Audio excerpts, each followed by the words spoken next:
I think you should have a little GoFundMe and set up for me, and then I'll That's a GoFundMe. That's not a GoFundMe. Yeah, GoFundMe.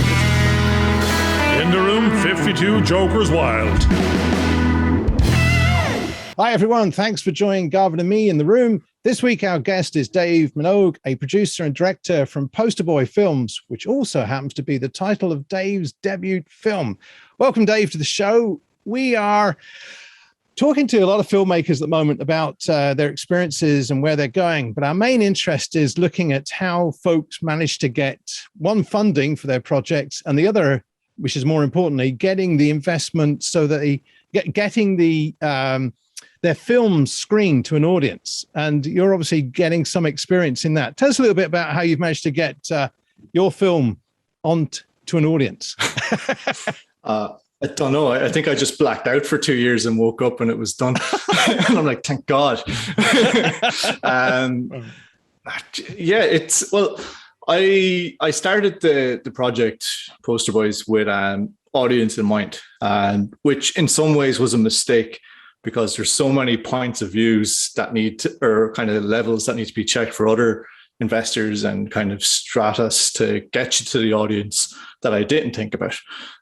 And so it was like finding people that were more audience focused than all the things in between, especially for like a little indie film like this. Like festival runs and stuff like that. They're vital for something of this size. And I didn't consider that when I first started off. I was thinking, if you make it, they'll come. They will come. Yeah. Then COVID happened and I got to hide behind that a little bit. So that was the main driver. And I think time will prove that more valuable. But, to get it sustained life out of it, it would have been more beneficial if I had kind of looked at all the best practices that were out there to help with that. Like part of the reason to do something for 25,000 like that is to learn the hard way. And I did learn the hard way, just I didn't think it'd be that hard.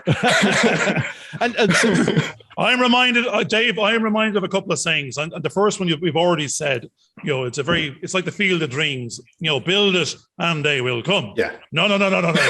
It's the Muhammad one. It's bring the mountain to Muhammad. Which is again the same type of thing again. But what's going on here is the mountain is the customers. And we've got to get a mountain on them and bring them to the field, because otherwise the revenue is not there. And we're hoping though, but if you build it, they can come. And we were touching on that in a couple of shows. You have to, but the first customer, I like what you were talking about there, was we have a bunch of the conversations we're having with people is the first customer in mind was actually the investor to get the money to make the film. So you can get the customers, the end customer, the consumers to come. So there's customer of investor. There's going to be different types of customers to get to those festivals. But you're also saying, if I actually do something nice and do it well, I want to win some awards, because I've done it. I've got it out there in this mad 2-year timeline of we woke up, you've done all the hard work, but you've done the hard work in the hardest time in the industry, being, we won't mention the war and what else is going on out there, but you've built it. They are coming. You've got yourself on Sky Movies. I don't know how many people are watching just yet, but they can come now. And I love the name of the film. And I'm just going to take and maybe give you a question if you're lucky. So I'm going to take the name of the film and go, the poster boys, right? No. You are the poster boy for getting an indie short financed, done out there, and an audience, and Sky Movies, or if it's I'm not too sure, Sky Movies, you'll tell us in a minute, that picked it up. So they can come. You can win awards. You might actually reap some rewards from that hard work of yours. So are you a poster boy for the industry now going forward? I don't think so. Well, the thing about poster boys was always a chrononym. Like, it's something that's become to mean the opposite of what it used to mean. And it's used ironically. So in that sense. I hope. I hope not. Oh, you have me so well. Yes, I am using it ironically. There's a bit of sarcasm thrown in. But I'm hoping you bring it to the next level. Yeah. Well, just to kind of keep killing that analogy of the field of dreams, like there's no point having a field up a mountain no one can reach. You need infrastructure to get there. Absolutely. And that's the kind of side of it that I probably didn't know so well because I'm used to just running through fields anyway, not going on the road. You're reminding me of Little House on the Prairie, and they're running through fields, and you're going. Yep, I have the flowery dress as well. The flowery dress is blowing in the wind there. Now you're running through those fields. Yeah. Based on the experiences of what you did with Poster Boy, and you said there was a lot of learning. So obviously, I'm assuming that you're developing another project or a range of projects as producer. How are you looking at those films now and the way that you're going to target the audience for those? So I'm still fixated on audience because, at the end of the day, even though there's all these support mechanisms in place to get films made, they survive based on audience. So it's still audience oriented, but it's like, what's all the stuff in between to get there? And I'm more focused on putting those things in place while seeing the audience at the end.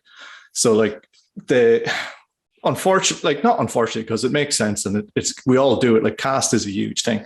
Like sometimes you're in a mood for a Tom Hanks films, and sometimes like you want to go back and live with Cary Grant for a bit. And you got to remember that that's kind of the value assessment that the audience put in. No, you're not letting me away with that one. Sorry, I've always been mistaken for Tom Hanks, so I'm not too sure we got Cary Grant sitting on our left over here at the moment. But Tom Hanks, you're probably thinking toys and when the good old days and not the bald, older version. But he's the sign of success. He went from young to old. I think he's Mr. Potato Head himself. He's Oscar winning. He's probably producer director now as well. He's well heeled, but I've always been, I'm not saying mistaken for Tom Hanks. So probably that sarcasm sort of was in the tone at the time. But I like that Tom Hanks has come into the conversation. Yul Brynner, I think it is, isn't it? That. Yul Brynner, got to be closer. Actually, we're going for Jean-Luc Picard at the moment. And if we stick to that, actually, I'm reminded of is Kirk went to space this week, just gone. Yes. So, William Shatner's dream was made true, the oldest astronaut on the planet. Do you think Bezos actually done that as a publicity stunt and gave him a free ride? I don't know. Well, he wouldn't have picked you. That's it. I'm going to put in a little addendum there. Yes. So you have aspirations to the next big thing, and that's good. So you have Tom Hanks on your hit list for cast by the looks of it. Back to you. Always. Like, wouldn't you just love to hang out with Tom Hanks? The reason you watch Tom Hanks films is to feel like you're in his presence and stuff. So that it's the value assessments that people put on themselves when they're choosing what to watch and things. So that's kind of what I keep in mind. And then, and to get access to money and to get access to the publicity, you have to look at the value assessments that are going on there as well. So it's kind of a combination of all of it. And like nobody likes filling in application forms because, you don't fill in an application form to go watch a film. So some people like filling in application forms. They're very strange people. They spend 16 hours a day for 50 days filling them in. I know some of those people. But the great thing what you just said is that the weird thing is that's the barrier to an awful lot of people trying to get a bit of short funding or a bit of grant from so-and-so. The pain of going through paper is actually and there's a queue as long as your arm of people in that queue, not necessarily, and it's even the tendering type queue. They don't do it well, but the ones that do it well keep on getting it. We've said this in a number of shows before, but there's no escaping the pain. You even touched on it before before we started recording. Section 481 and that journey, the pain journey to be compliant for the tax man to get the money back or to get the cash flow. It's all about the paper. It's all about the pain and getting your pitch. Because if you think of like pitching the story and pitching the investment, if it isn't understood on paper, it doesn't get to the next stage, and that is a pain that most of us aren't used to. To get the same mechanisms have like the 481 is one thing, but like we all choose to watch whatever we're watching based on a logline trailer, whoever feeds in that information. So if you can't do that for the application, then how can you expect someone to go watch it? So like you do need to value all of this stuff and kind of appreciate. Like the one thing actually I learned from all the stuff I've ever done is that there's a reason for most of it. Like when we first started doing stuff, we were like, let's not have a director. Let's just all figure it out.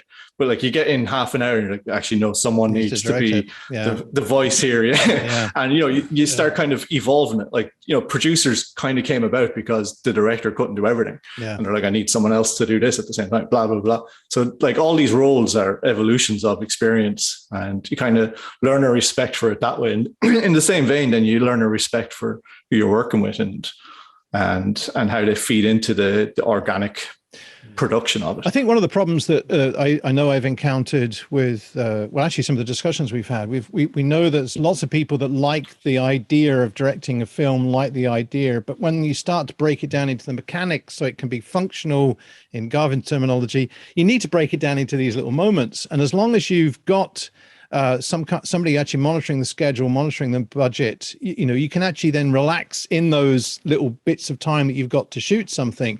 I mean, is that part of your process? How do you break your films down so you can manage them during the actual shoot and then make sure that you're keeping within your budget? Yeah, well, you keep within the budget by managing the shoot. Yeah.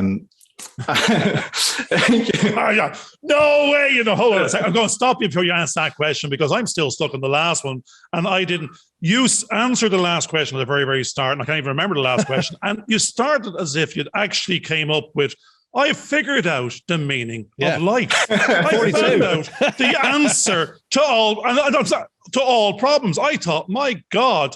Yeah, and this is exactly what, and it's the meaning, the purpose in life, or the purpose in the film, and that's what you're going to do is you have the audience purpose hidden in there. You're going to reach a certain genre, reach a certain target audience, but you have to. The meaning of life was that just jumped out of me. I found the answer. 42, as George said. The answer is have everything planned in order, with budget, pre-prepared, good planning, and at the same time. Actually, that's what the other thing was. Why you're doing what you're doing. You know who you're doing it for. You know what everyone's role is. Therefore, you know what wrong looks like. And you know what right looks like. It also creates an environment where people can relax.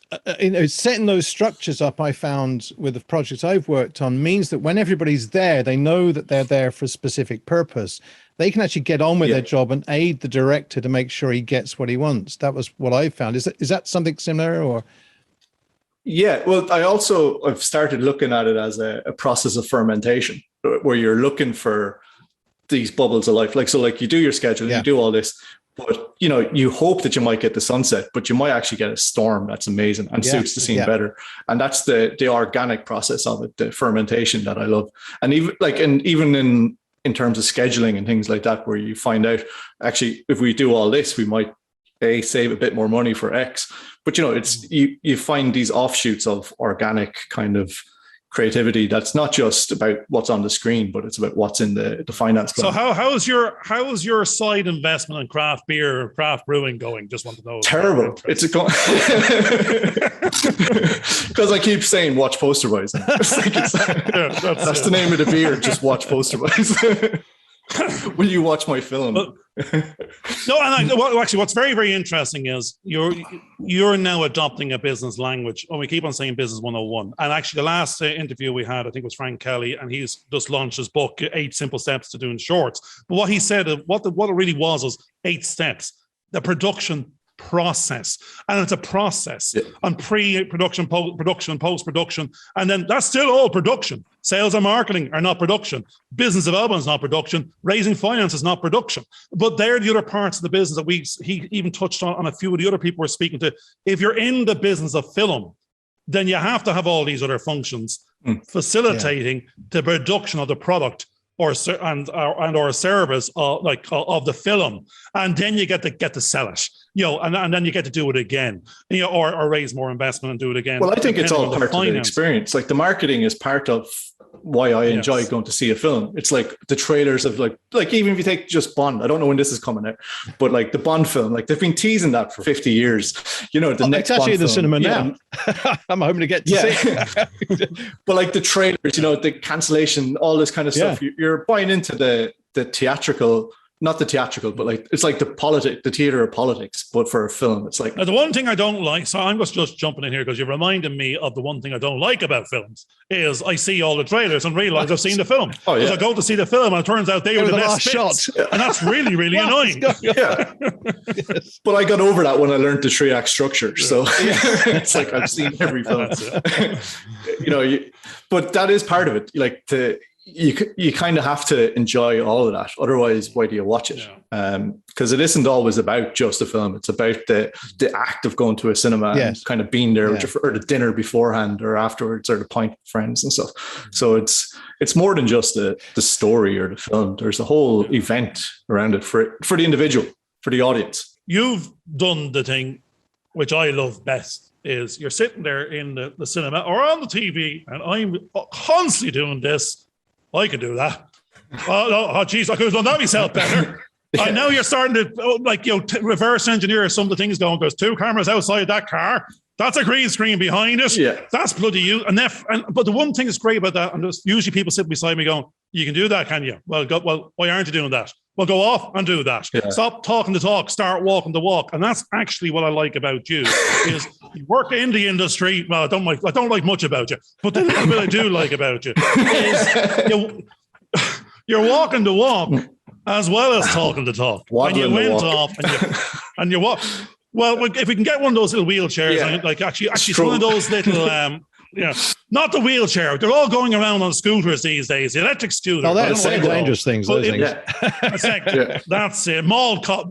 Paul Blart Mall cop. We want to be able to walk the walk, talk the talk. You can dream the dream. That's what most people do. Never get any further. We've been talking the talk for quite a while now, myself and George, and he keeps on giving out about it. He says we have to go walking the walk now. We start making stuff because we've talked about it. No, George has made loads in the past. But the new iteration is all about the future. It's time to walk the walks and do an awful lot. We want to keep on what we want to do that Tom Hanks, believe it or not. We want to walk from one side of the country and back again. We want to keep on walking the walk because that means we're in the industry. So you've poster boys, you've done a bunch of stuff before that. George touched on it.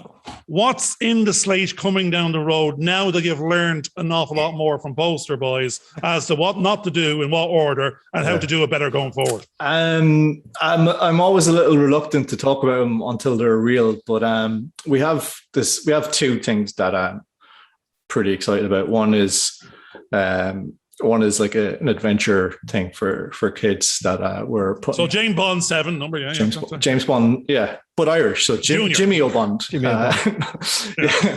And then we have this other one this is a real festival one, and this is the kind of one that like you're putting in all the things in place and stuff. And that's a Spanish language film with an Italian director called Samuel McFadden.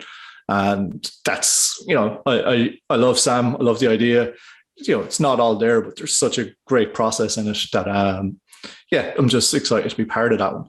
So, and the other one's mine, and I'm excited to be part of that for different reasons. But, you got to care. It's even better when you're not letting yourself, the one you're a part of, you're going, I fire myself first. You're going, it's now you should be, well, you've just said in the one sentence, work and passion. This is mine. That's work. I'm involved. I'm one of a team. I'm one of a bigger machine. I'm in the industry. It's a bigger something. I don't know how much that is. It's 10 million, 20 million, 5 but the other one, because we loved the old accountant and me can't help itself is going, you're one on the side. Everyone we've talked in the last 15 interviews has the passion one in the handbag or the man bag. They're going, it's 500,000, it's 15 million. I think we're going to make this a common subject going forward. What's in your man bag? What's the budget? 5 million. For your 5 million. 5 million. At the what moment. Do you need? Well, it's a different, like the problem with the one I'm doing there to speak about is that it's so big that I feel I'm just waiting for it to fall apart. But the smallest version of it is a 5 million feature. And that's not and that's not insurmountable. Yeah. It's not. That's like that's the average low size indie film. Can we just clarify that you're talking now as a producer or as a director in this particular role? Both. You're both. You're going to direct it as well. So which part of you, which of the 2 roles that you're talking about at this particular point in time is the dominant role until you get into pre-production or wherever? Well, we're we're already in production on some parts of it, but and I'm flipping back into the writer head on it because right, okay. I'm getting these notes, but as the producer, I'm like, we'll fix it out later. Like, we'll get there. It'll be grand. But then in editing, in post-production, I'm an editor. The last thing I want to hear is that we'll solve it in editing, I can tell you. Well, like, that's the beautiful thing about kind of doing more stuff is that you work with more people, and you don't want them there because it's just to have a big army beside you. You want them there because you want their input. Like what I'm saying about like how the roles are there for a reason, and that they're to help the project and to help everyone.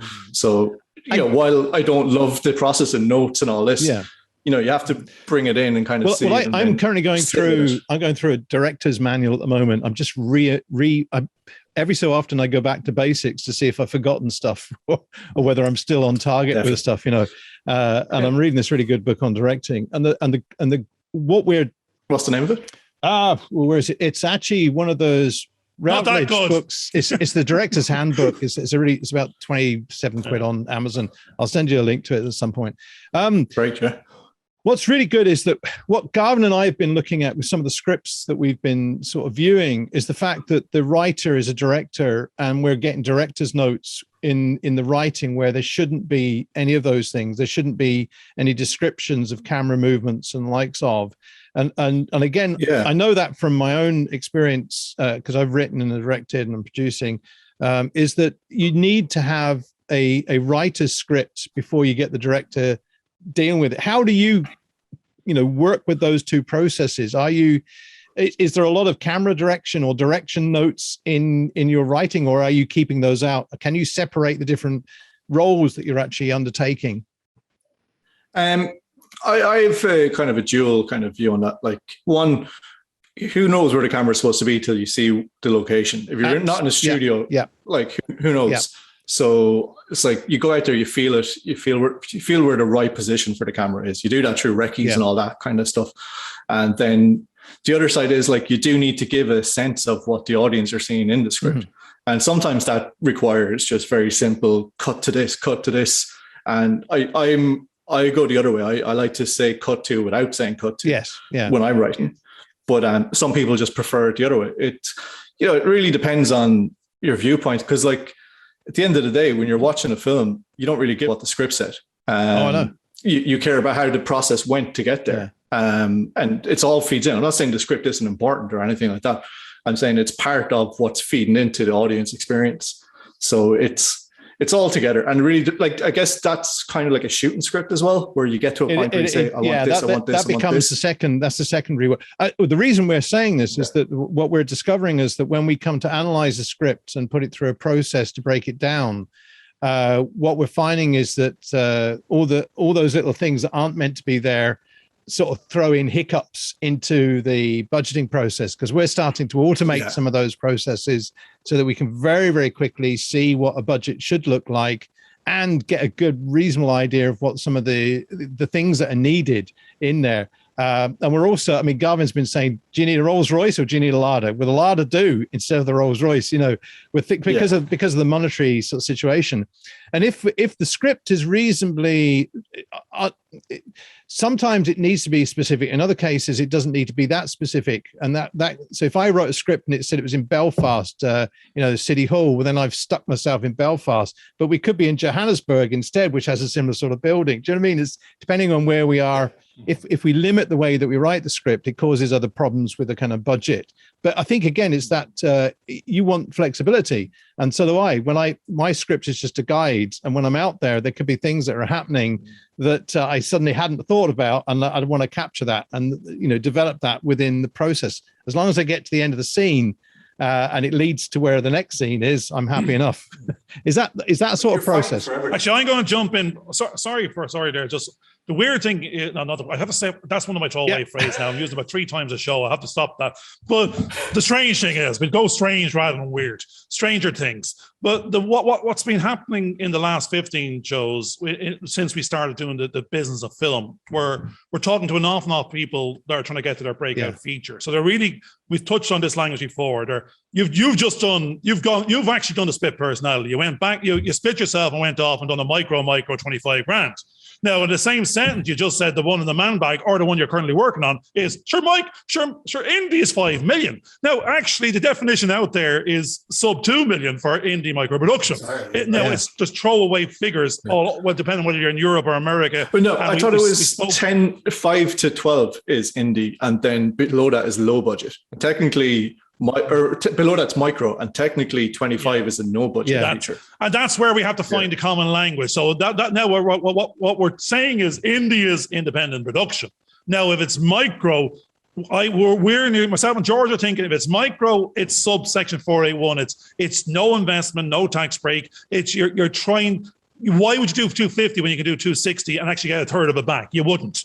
Oh no. So you'd actually start going into the realm of 2 million, under 2 million. Stephen Fellows says this is a tough space to get investors. This is a tough space. You got some sort of tax break, but it's more likely art coming up to meet mass production of commercialism. But this is where you might get a first-time producer, first-time director getting an opportunity. But it's because no one above 2 million starting is going to be given the first time anybody access to their 50 million budget. It's not going to be happening. They've got their team, the go-to team, the winners, as they say, they bought, they paid, and they want to deliver the known factor. But what I'm trying to do with this conversation is frame, you're talking at a 5 million space. So if we don't reframe ourselves up to that's a 50-man cast crew, well budgeted, definitely financed and funded, because you ain't fecking around looking for 5 million as you go on Kickstarter. You're there. Yeah, like you've pitched something of meaning, of value that's being funded. It's like Joyride, I think, was about 4.5 million just got made there during the year. Yeah, that's substantial. And I think we were asking the questions more in the context of you trying to raise your own finance and funding for, let's say, your project. Is that a 500 grand something in your man bag, or is the 5 million one? You're actually at a higher frame of mind going, no, I've done the 25. That's a hobby. That's me short. Anything I'm going to be doing going forward for me is 5 million. Yeah, ish. Like it's more what it needs to get done, basically. Yeah. To the level, to the level of what the audience will be expecting from the kind of project that I'm pitching. Like I think Nomadland is a brilliant example of how to figure out your budget. It's like that's way too much for the likes of us, but we still could do that, for a lot less. You could do that for the 500,000. You might be able to get the cast. You definitely won't be able to get that cast, but unless you're best friends with one of them. But you can, that's me and Tom. Yeah, like that. But that production model meets a low budget. Can meet with it. But the one I'm talking about would always be low. It would still be a very, very low budget, and we'll still be trying to figure out how to get through the weeks, and we'll be still stressing over the 50 quids here and there. But well, that's always the way. That's what happened with me with most of my projects. So you always end up with no money. It's almost as though it's a test to find out whether or not you can get through the week.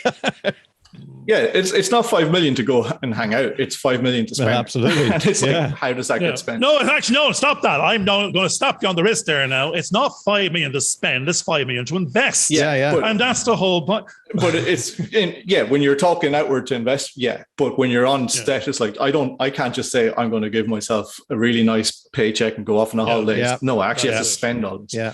It's like anytime you get greenlit for anything. Again, I'm still saying the same language, because I know you're saying spend, and it's a massive difference. It's the 5 million is now what we have to do. We've touched on this with Roisin Kearney is you're investing in extracting the service value. So the production value is got from the actor in the delivery of the line, that the location manager got that spot, the cameraman caught the cinematographer caught the moment, and you packaged it well. That money is not being spent. It's been invested in those services to extract the value of those individuals, so it's packaged for the end consumer to get that experience. Absolutely. But that's my perception. In the 481, it's literally spent. No, 481 is saying you're not getting any of this back. We're not pre-financing you. You better have your investor. You better be able to cash flow it. And when you prove to us you did what you said on the tin, we will. Well, exactly. We'll give you your money. We'll give you. You've done what you said you'd do, and it meets the compliance. And that's what they're saying. Are you compliant in how you spent it? Yeah, I think it's good. Like it's tough to figure out all that stuff, but it's healthy. Like it means you're spending it in the right places. That's it. And yeah, you're not going to lose that word, are you? No, like it's yeah, I'm not investing it in all the right places. Yeah, but like, you don't go to the cinema and go, I'm going to invest in Dave Minogue with this 1050.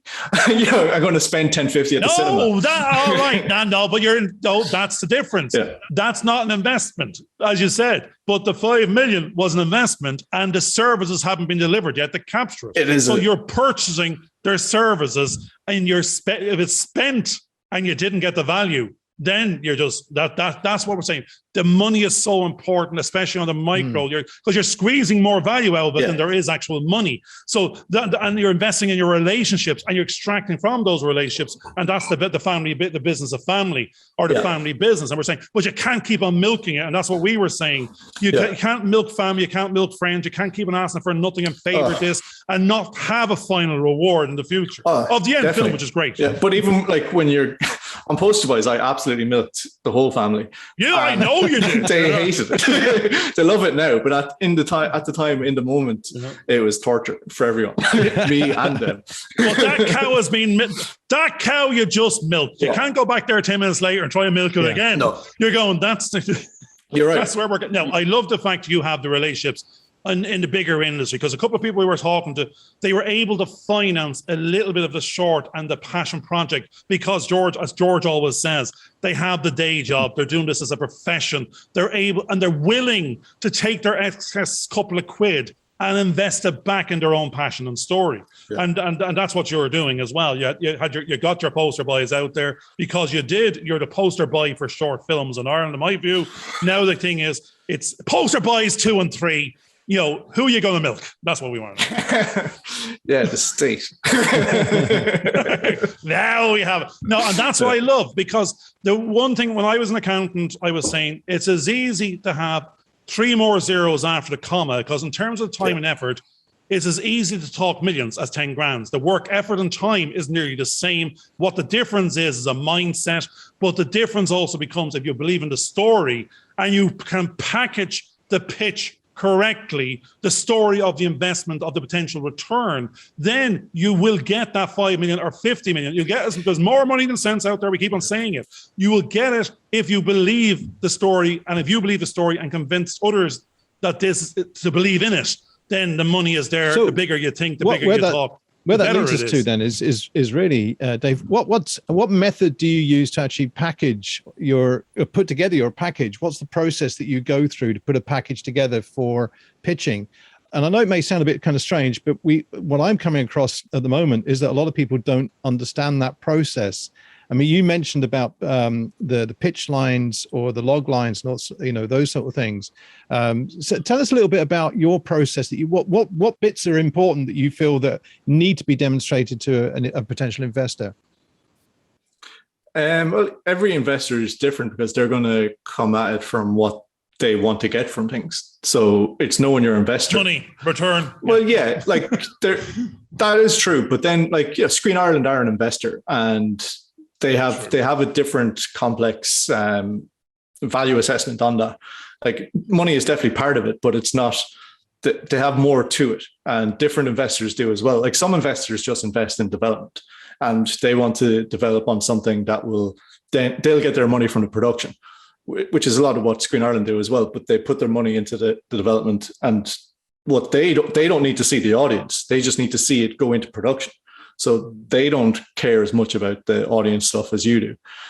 So it's understanding that and being able to explain how it's going to get there. But, at the same time, I'm in between going into my next one and the other one. So whatever works is to be decided, or TBC at this point, and literally in the TBC stage.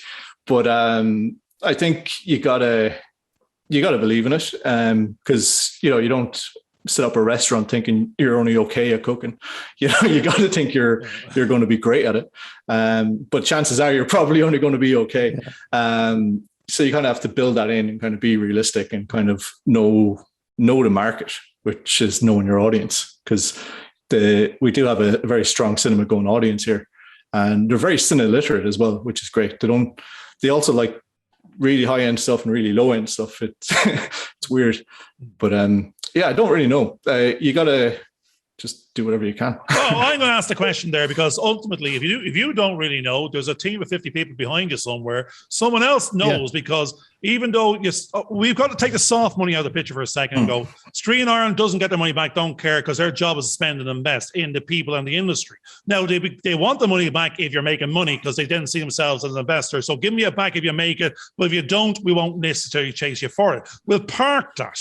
It's the other bunch that are suddenly going, well, as we said, the likes of Netflix are now saying, we'll buy your production. We won't give you access to 100 million customers. We'll give you 30% of the production cost. And therefore, if it took you 3 years, you're getting a 6% return. And you're going, sorry, I can get better than that in my pension on a cash account. You're going, so who is packaging it for the investor? That 5 million. $1 million is from Screen Ireland. 4 million wants its money back. It needs 50 million customers. Are you giving them 10 million? Quid? What is their expected return for an investor these days, and what's the timeline on it? Because I haven't a clue. Yeah. I don't know what to expect back on a £5 million film, and when I get it, and what if I get it. Is the risk very risky, or is this more they're commissioning the film and they already have their audience in mind, or you're raising 5 million for? You're going, what are you offering? What are you offering for this 5 million? I think the problem is the landscape has changed so much, and we're in a real inflection point at the moment that it's the old metrics are not as reliable. Won't work. Yeah, and they're still the old metrics are still being used, but they're not as reliable. And with the way things are going, like there's 6 big prominent streamers that you're kind of going, I need them to have everything else, and that's what's difficult. They're shutting the door. Yeah, because you're still getting. They're slowly shutting, making it more like you used to be able to just go straight to Amazon, and you can't now. You have to go through an aggregator to get onto Amazon. So there's all these kind of price points or points of entry that are costly. That's a lovely word you just said. If you went direct, you were getting X. Go through an aggregator, now you're sharing your sales of 50% more. Now you need twice the customer back to get the break even in the 1 cent. And you got to pay to play as well. And you got to pay with no guarantee. Yeah, exactly. And it's so but like, no, you're not doing a very good pitch there, Dave. You told me how it's going to take me twice as long, and it's going to have less chance of getting seen. I'm still spending your 5 million. Am I or am I just trying to dissuade other people from pitching at the same time? Yeah, absolutely. Very good. I think everybody's into that game at the moment. just go and be a banker. Well, I wish I've got your money. I'm spending. I don't care. Go make money in the bank first, and then do it, because they love rich people. They love when rich people show up.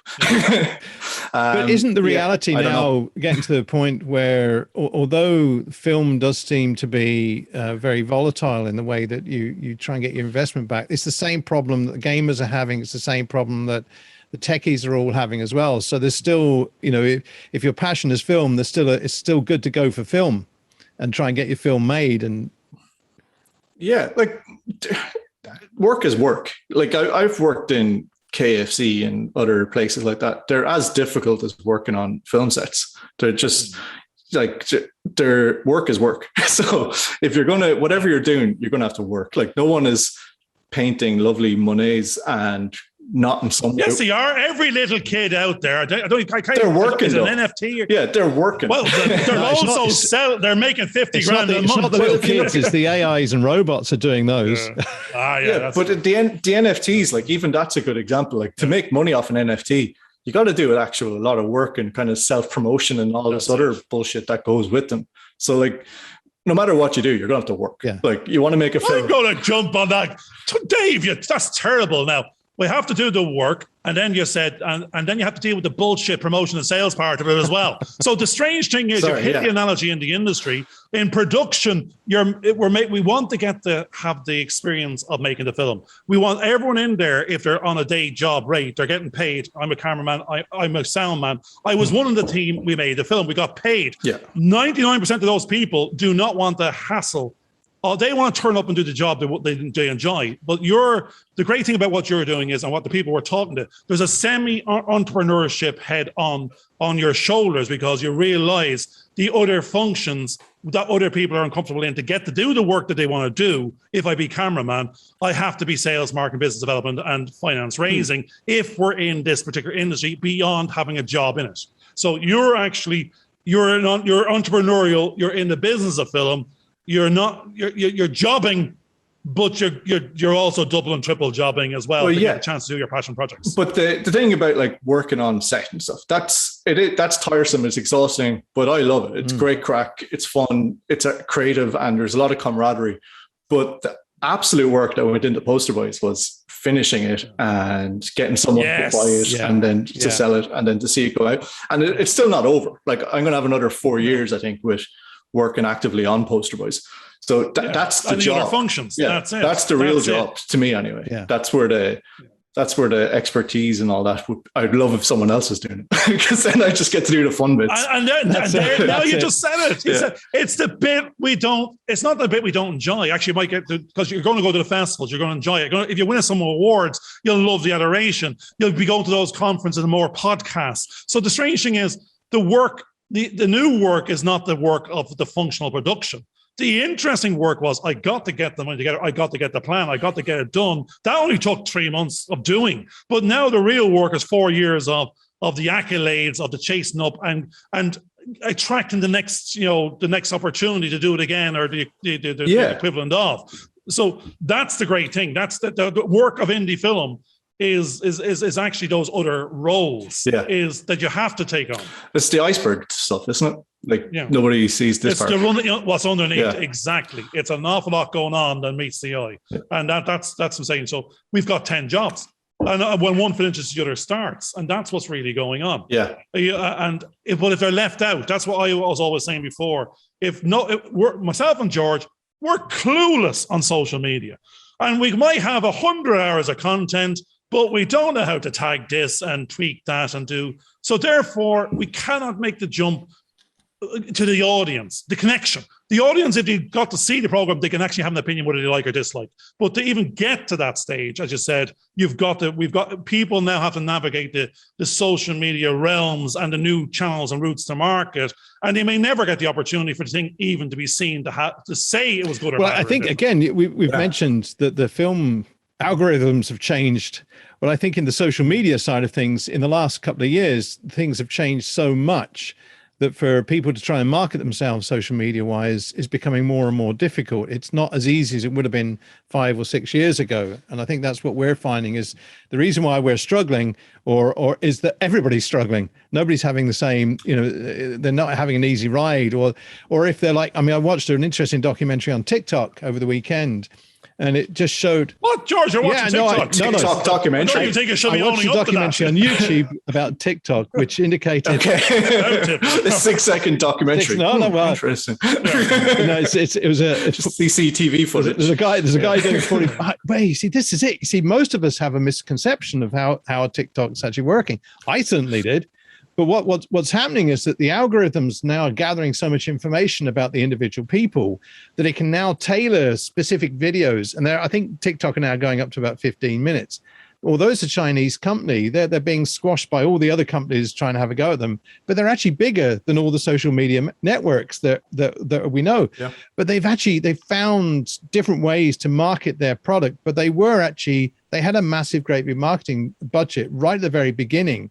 And then they found ways to try and attract people to their social media platform. And now it's just taken off. But the same issues are actually occurring that people are struggling with, if depending on the mood they're in, the stuff throws stuff to do with their mood. And that's taking up so many people's sort of time, which is why I think we want to stay away from social media, because we want to get into the reality of making stuff and producing stuff, which is what we're trying to do. I'm going to ask a quick question now based on TikTok. Yeah, go on, TikTok. The fact is, are you on TikTok? Yes, that's what he was doing just beforehand. No. Doing my little dances. Do the little dance, do the little shimmy. I even think this dance move is like a 90s reference. Yeah. No, I'm not on it. But Roisin Kearney is saying everyone's moving to it. Businesses are all moving to it, because if you're not putting the ads in, that's where everyone now is. They're not on Facebook anymore. LinkedIn, there's a bunch of us on LinkedIn. We're still there, but we're based on the audience we're talking to. We're talking to our peer set there, possible people we're going to work with, hire, or be suppliers. But our customers may not be there. Our customers potentially are on TikTok now and no longer on Instagram or Facebook. Yeah, but that's always been true. Customers. Like So who's the poster boy audience? I didn't watch the film yet, Yes, I emphasize that. I think I had to pay €1, but it's free on Sky Cinema and Now TV if you're subscribed there. I will watch it. Well, like the audience is male and females 18 to 35. Like it resonates the most with it. Even the way people respond to it, you can tell that it's that generation that enjoy the story more. And I think there's like the danger, the existential crisis of it all resonates more clearly with that age group than any others, and most people of that age. But like kids actually love it, which is really fucked up because like it's not that kind of a film in any way, shape, or form. But the amount of actually, Squid Game. They're talking about the fact that all the kids are watching Squid Game, and they're going, "This is the gratuitous violence." It's so, but indirectly, we're going. Everyone has access versus whatever, phone or this, 12-year-olds have phones, 6-year-olds have phones. It's all there. And if they're on TikTok, it's seeping through. And because it doesn't matter what channel you're on, you won't be able to filter it out.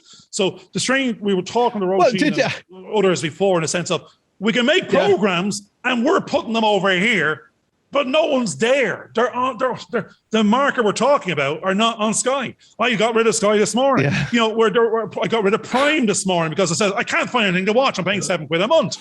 So if they're actually making their own channels on their own phones, then the audience of the future, we said cinema, but we may or may not go to cinema, but it's where things are going to be consumed is, as you said, it's going to be for free. They're going to get led by their peers based on the algorithms going to put something in front of them, and therefore we need to have our stuff there so it can even be picked up. I don't know. I think like nothing's new with any of this. Yeah, like, nothing is ever free. No, nothing's new. Yeah, nothing's free. Like I watched Terminator when I was 7, I think, and that's like the equivalent of Squid Game back then.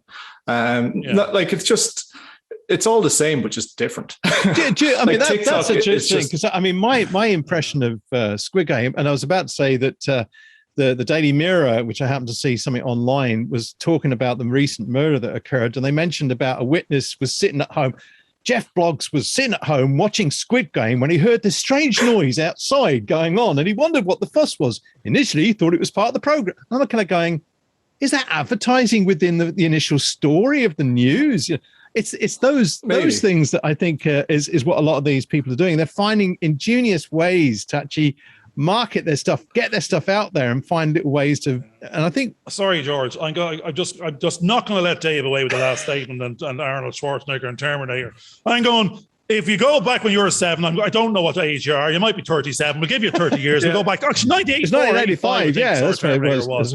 Yeah. There you go. So that's it's in my head. I remember watching it.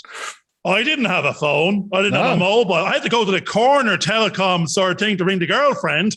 On that basis, there's no way it's a comparable consumption or in the sense of they've got a full film crew in their hand, 4HD real-time tech from iPad. Yeah. There's no comparison. TikTok and 50 billion people talking off their heads on the planet. If someone done a little pelvic thrust back in 1985 on Grafton Street, I'll tell you, you'd be gone to the joy. You'd be gone. Yeah, but people are just killing their time in whatever way they can. And they're bringing their creativity. But they can kill more. That's an interesting statement. It's way more killing fun. Time.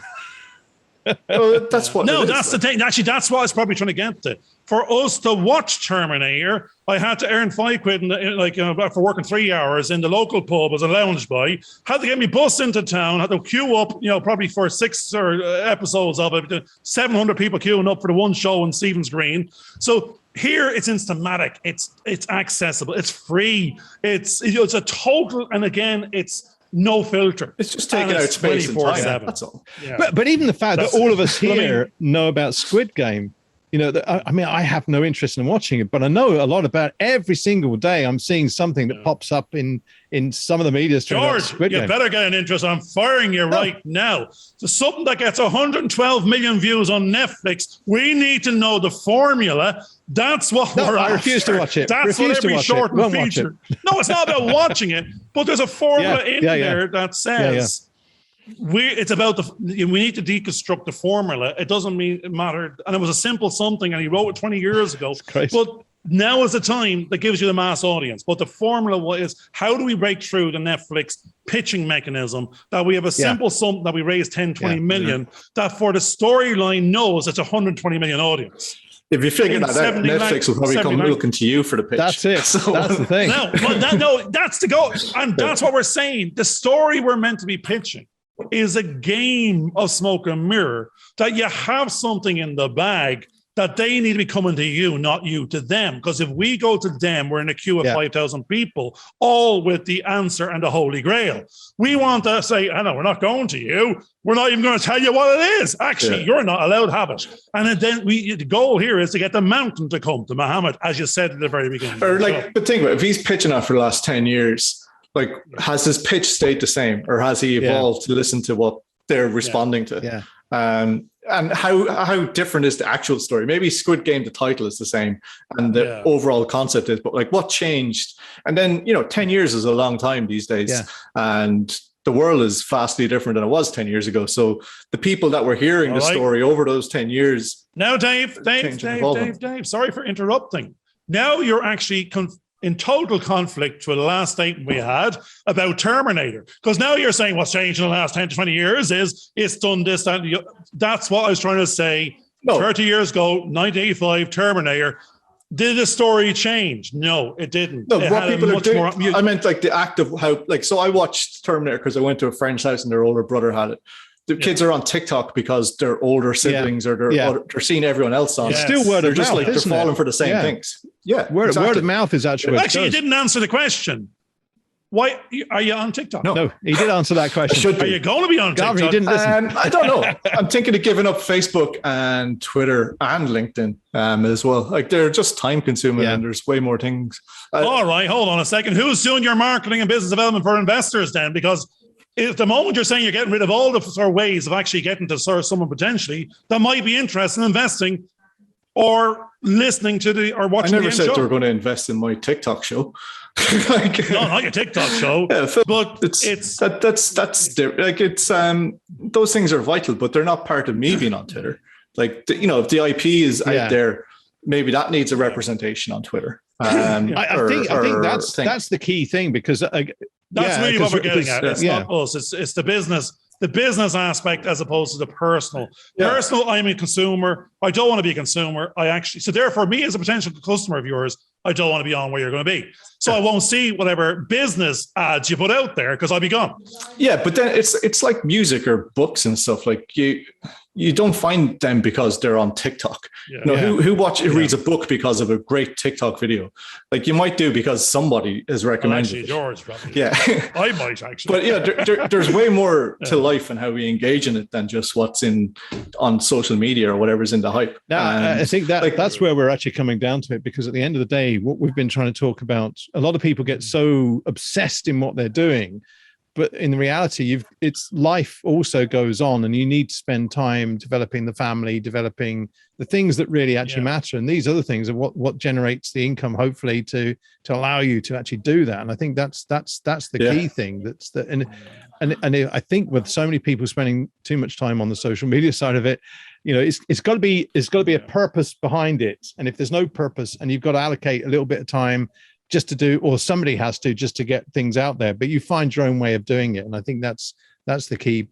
Well, that's the madness, George, is to say what we're actually doing in this moment in time is the very thing that we enjoy these conversations. So we're catching them and we're saying, well, if someone else, other people are giving out about them. So we're going, let the poor people speak and let them answer questions. I'm going, let George have a chance to talk. We'll get to that some stage. This is my air show, air show. I'm just here for you to shout with me. That's it. I'm going to shout. That gives me a break. It's the show, right? That's what the show is. That's it. It's a conversation. It's meant to be a conversation. It's normally a monologue. Always a monologue. But what it is social media. We're saying we're generating this for our actually. If I cut Garvin out of it, it should just about fit into a TikTok video. That's it. But most people aren't on those things, and the people that are on aren't actively engaged. Like, when I am on Twitter and Dave Minogue, most people aren't. The entire planet, including I think a couple other planets, are on social media.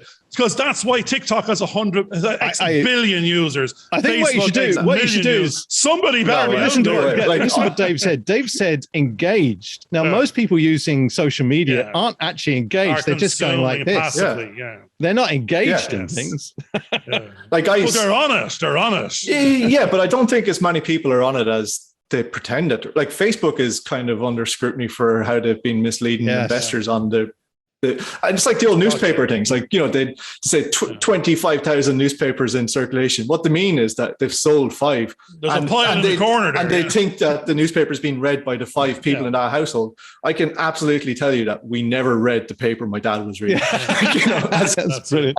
We're being counted. I'm going to call you up on that. We know you read the funnies. We know you read the horoscope. Maybe Calvin and Hobbes, but I don't think that was ever picked up by any of the Irish ones. That's it.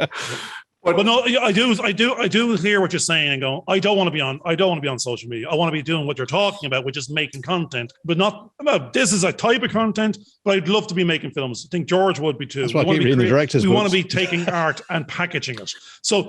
And the more time we spend on this other salesy marketing consumption or production for social media side of things is actually taking away from the functions we actually want to be carrying out. Yeah. But it's a pain. It's a pain we have to pay at the moment because we don't have the money to pay someone else to be doing those functions we don't want to be doing. Yeah. I don't know, how is it any different to when the newspapers were there, the local radio were the prominent media that we were consuming? Yeah. It's just that it's different. And it's not as slow as that was, or even relaxed or considered. Like even this is way more considered than a TikTok video, right? And that's what, like, a lot of people have, because the way mainstream has been trying to catch up with all this Facebook, Twitter, all this kind of stuff, they've destroyed it. And that's why podcasts and these kind of shows are kind of having their heyday, because people do like a slow, this isn't slow, but you know what I mean? Like a slow. I was saying, just watching that. A slow, quiet chat in the back of the pub. Yeah. No, sorry, you came to the wrong place. But the beauty of this is, like, you hear people shouting at each other, and it's like, and it's not like dumb shouting, you're dumb. I'm Tom Hanks, you're not Tom Hanks, I'm Tom Hanks. It's not that. I'm Tom Hanks. If there's anyone in this room that's Tom Hanks, it's me.